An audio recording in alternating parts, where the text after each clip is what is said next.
по поводу тесной связи зубного прикуса и осанки. В общем-то, насколько я слышал, китайская сборная перед Олимпиадой в Пекине, они принудительно шинировали нижнюю челюсть, то есть они выставляли соотношение. Это специальные капы, которые выставляют соотношение нижней и верхней челюсти, да, асимметрии и стопы. То есть принудительно шинировали стопу, считайте, и нижнюю челюсть. Результат Пекинской Олимпиады и после нее, я думаю, что все знают. Да? То есть китайская сборная начала соперничать с американцами в тех дисциплинах, даже в которых она даже не собиралась. Да, с ними. Это все новое, знаете, все это настолько оно, знаете, еще до сих пор не воспринятое даже в медицине. Не все воспринимают, да, что нижняя челюсть может влиять на шейный отдел позвоночника. Для меня это было очень большим откровением. Американцы занимаются нижней челюстью уже более 50 лет. И их результаты, есть сайты, на которых они показывают четко, в картинках, в графике показывают в зависимости от положения нижней челюсти состояние шейного отдела позвоночника. Стопа регулирует мышцы по всему позвоночнику, но есть диагнозы, при которых шейный отдел позвоночника очень хорошо регулируется именно нижневисочным суставом. Ну, если посмотреть в учебник анатомии и физиологии, то нижневисочный сустав начинает формироваться на 28-й день после оплодотворения, и на 14-ю неделю это первый сформированный в эмбрионе сустав. Это нижневисочный. Поэтому очень важный сустав.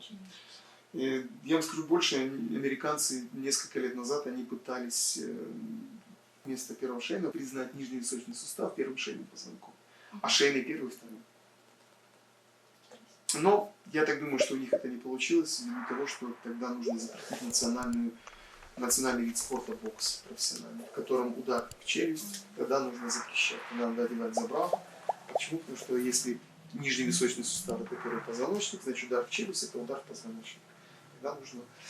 А удар в позвоночник на всех единоборствах запрещен. Пришла к выводу, что я таки созрею на брекет. Но это не брекет. Нижневисочный сустав это не брекет, чтобы вы понимали. Это не брекет? Это не брекет. Это капа.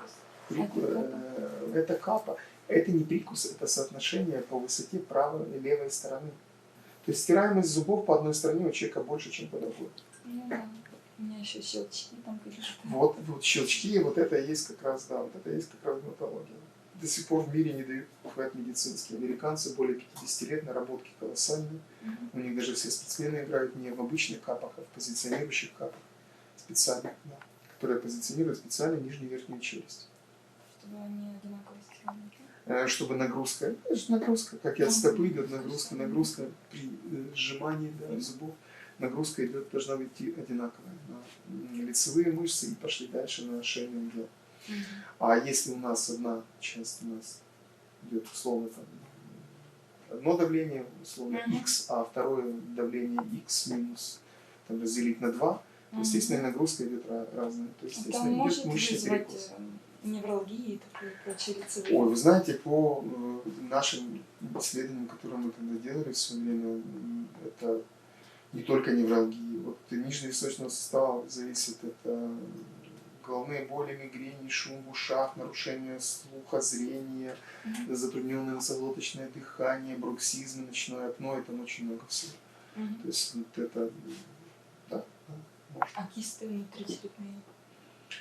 Смотрите, все у нас внутри, все, что у нас внутри организовывается неправильно, это наверняка никто не будет спорить с этим, это нарушение кровообращения, нарушение каких-то систем.